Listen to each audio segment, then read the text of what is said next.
আসসালামু আলাইকুম। ট্রাম্পের আরেক দফা বাণিজ্য যুদ্ধ ঘোষণা, গাড়ি আমদানির ক্ষেত্রে 25% শুল্ক আরোপ 2 এপ্রিল থেকে। ইসরায়েলের হামলায় নিহত হামাস মুখপাত্র নতুন করে বসতভিটা ছেড়েছে 2 লাখ ফিলিস্তিনি।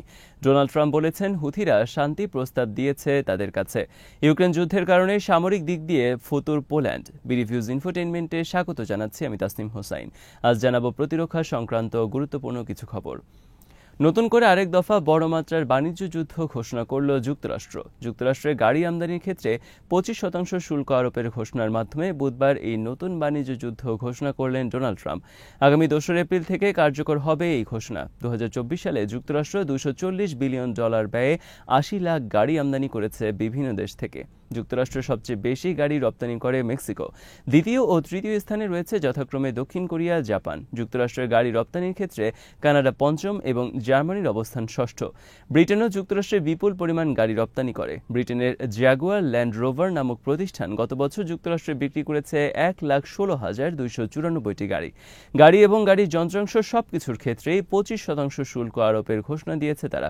এর আগে গত মার্চ মাস থেকে কানাডা ও মেক্সিকো থেকে বিভিন্ন পণ্য আমদানির ক্ষেত্রে 25% এবং চীনা পণ্য আমদানির ক্ষেত্রে 2 দফায় মোট 20% শুল্ক আরোপ করেন ডোনাল্ড ট্রাম্প। ট্রাম্পের এই বাণিজ্য যুদ্ধ নিয়ে তীব্র বিতর্ক চলছে যুক্তরাষ্ট্র সহ গোটা বিশ্বে। ইউক্রেন যুদ্ধে 3 বছর ধরে তছনছ ইউরোপের বিভিন্ন দেশ, বিশেষ করে জার্মানি এবং ব্রিটেন।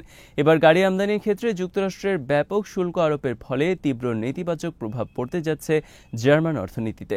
ব্রিটেন সহ আরও অনেক দেশের ক্ষেত্রে আসছে বড় ধরনের ধাক্কা। গাড়ি আমদানির ক্ষেত্রে বুধবার নতুন বাণিজ্য যুদ্ধ ঘোষণার পর ডোনাল্ড ট্রাম্প বলেছেন 25% শুল্ক স্থায়ীভাবে ধার্য করা হলো, এটা কমানো যাবে না। ব্যবসায়ীদের উদ্দেশ্যে ট্রাম্প বলেন, আপনারা আমাদের দেশে গাড়ি তৈরি করেন, কোনো ট্যাক্স দেওয়া হবে না। ট্রাম্পের নতুন এই বাণিজ্য যুদ্ধের ফলে সাথে সাথে একটি বড় সুফল পাওয়া গেছে। দক্ষিণ কোরিয়ার হুন্দাই ঘোষণা দিয়েছে তারা লুইজিয়ানায় একটি স্টিল কারখানা নির্মাণের জন্য $21 বিলিয়ন বিনিয়োগ করবে। ডোনাল্ড ট্রাম্প স্বাগত জানিয়েছেন হুন্দাইয়ের এই ঘোষণাকে। ট্রাম্প বলেন, ট্যাক্স হলো ডিকশনারির সবচেয়ে মধুর একটি শব্দ। ট্যাক্স শব্দটি অনেক মিষ্টি। বিশ্বের যেসব বড় বড় কোম্পানি যুক্তরাষ্ট্রে বিপুল পরিমাণ পণ্য রপ্তানি করত, তারা সস্তা শ্রমের কারণে প্রতিবেশী মেক্সিকোতে স্থাপন করেছিল রপ্তানিমুখী অনেক শিল্প কারখানা। এর মাধ্যমে মেক্সিকো লাভ করেছে সারা বিশ্ব থেকে বিপুল পরিমাণ বিদেশি বিনিয়োগ। তাছাড়া মেক্সিকো নিজে যুক্তরাষ্ট্রের সবচেয়ে বড় পণ্য রপ্তানিকারক দেশ। কিন্তু ট্রাম্পের বাণিজ্য যুদ্ধের কারণে নতুন করে পথে বসার উপক্রম হয়েছে দেশটির। তবে এর মধ্যে নতুন কিছু সম্ভাবনাও রয়েছে দেশটির জন্য। চীনের ওপর থেকে যুক্তরাষ্ট্র শুল্ক আরোপ করায় চীনের ব্যবসায়ীরা তাদের অনেক রপ্তানিমুখী শিল্প কারখানা মেক্সিকোতে সরিয়ে নিতে পারে। মেক্সিকোর উপর শুল্ক চীনের চাইতেও বেশি, কিন্তু মেক্সিকো যুক্তরাষ্ট্রের প্রতিবেশী হওয়ায় পরিবহন ব্যয় বাবদ অর্থ সাশ্রয় হবে চীন সহ দূরবর্তী বিভিন্ন দেশে। বুধবার নতুন বাণিজ্য যুদ্ধ ঘোষণার পর জেনারেল মোটরসের শেয়ার মূল্যের পতন ঘটেছে শতকরা 3 ভাগ। এর আগে কানাডা ও মেক্সিকোর বিরুদ্ধে বাণিজ্য যুদ্ধের পরও যুক্তরাষ্ট্রে অ্যামাজন সহ সব শীর্ষ প্রতিষ্ঠানের শেয়ার মূল্যের ব্যাপক পতন ঘটে।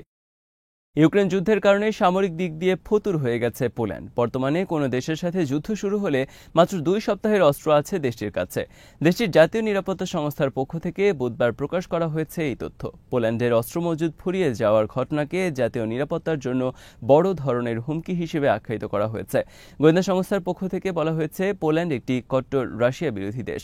রাশিয়া ইউক্রেন যুদ্ধে পোল্যান্ড উঠে পড়ে লাগে রাশিয়ার বিরুদ্ধে। নিজ দেশের ভূমি ব্যবহারের সুযোগ দেয় ইউক্রেনকে রাশিয়ার বিরুদ্ধে যুদ্ধের জন্য। ইউক্রেনের সমস্ত পশ্চিমা অস্ত্র এবং অন্যান্য সহায়তা আসে পোল্যান্ডের মাধ্যমে। ইউক্রেন সেনাদের পশ্চিমারা প্রশিক্ষণ দিচ্ছে পোল্যান্ডে বিভিন্ন ঘাঁটিতে। দেশটিতে রয়েছে বিপুল পরিমাণ ইউক্রেনিয়ান উদ্বাস্তু। পোল্যান্ডের সাথে দীর্ঘ সীমান্ত রয়েছে ইউক্রেনের। পোল্যান্ডের আশঙ্কা, রাশিয়া যে কোনো সময় আক্রমণ করতে পারে তাদের দেশে। পোল্যান্ডের উত্তরে বাল্টিক সাগরের তীর ঘেঁষে অবস্থিত রাশিয়ার কালিনিনগ্রাদ ছিটমহল। কালিনিনগ্রাদের সাথে রয়েছে পোল্যান্ডের 144 মাইল দীর্ঘ সীমান্ত। কালিনিনগ্রাদে মজুদ রয়েছে রাশিয়ার গুরুত্বপূর্ণ অনেক অস্ত্র ও মিসাইল সিস্টেম, যা পোল্যান্ডের জন্য হুমকি। পোল্যান্ডের পূর্বে অবস্থিত রাশিয়ার ঘনিষ্ঠ মিত্র দেশ বেলারুশ। পোল্যান্ড তার পূর্ব সীমান্তের নিরাপত্তা বৃদ্ধির লক্ষ্যে $2.5 বিলিয়ন সামরিক বাজেট ঘোষণা করেছে সম্প্রতি। ইসরায়েলের হামলায় উত্তর গাজায় নিহত হয়েছেন হামাসের মুখপাত্র আব্দুল লতিফ কানু সহ কমপক্ষে ২০ জন। উত্তর গাজার জাবালিয়ে একটি গোপন অবস্থানে থাকা অবস্থায় ইসরায়েল বিমান হামলা চালায় তার অবস্থান লক্ষ্য করে।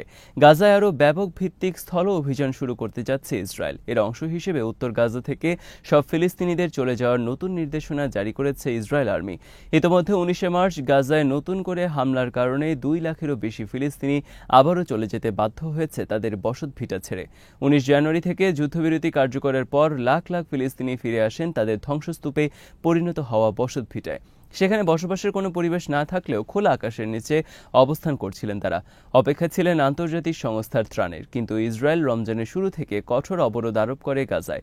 একই সাথে ১৯ মার্চ থেকে শুরু করে তীব্র হামলা, যেখানে এক রাতে নিহত হয় রেকর্ড ৪ শতাধিক ফিলিস্তিনি। ফলে নতুন করে আবারও বসতভিটা ছাড়তে বাধ্য হচ্ছে ফিলিস্তিনিরা।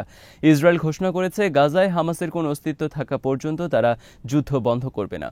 ইসরায়েলের এই জাতীয় প্রকাশ্য ঘোষণার পরও গাজায় হামাস প্রায় তাদের অস্তিত্ব জানান দিয়ে শোডাউন করে চলছে।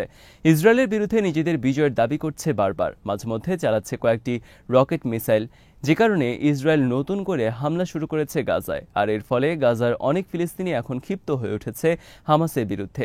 মঙ্গলবার হাজার হাজার ফিলিস্তিনি উত্তর গাজায় মিছিল করেছে হামাসের বিরুদ্ধে, যা একটি বিরল ঘটনা। এদিকে বুধবার ইসরায়েল নতুন করে বিমান হামলা চালিয়েছে লেবাননের দক্ষিণে।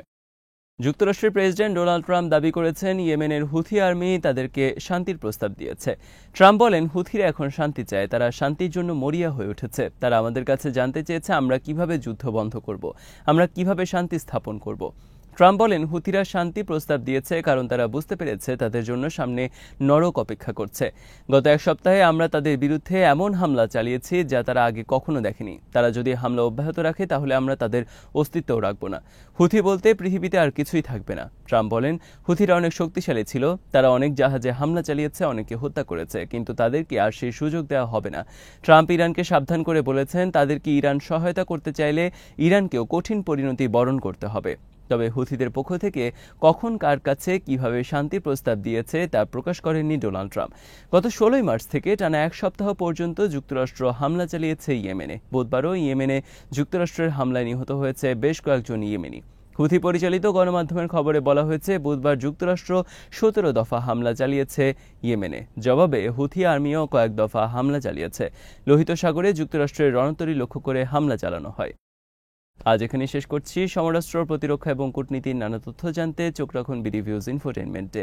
চ্যানেলটি ভালো লাগলে সাবস্ক্রাইব করুন, সংযুক্ত থাকুন আমাদের ফেসবুক পেজে। আল্লাহ হাফেজ।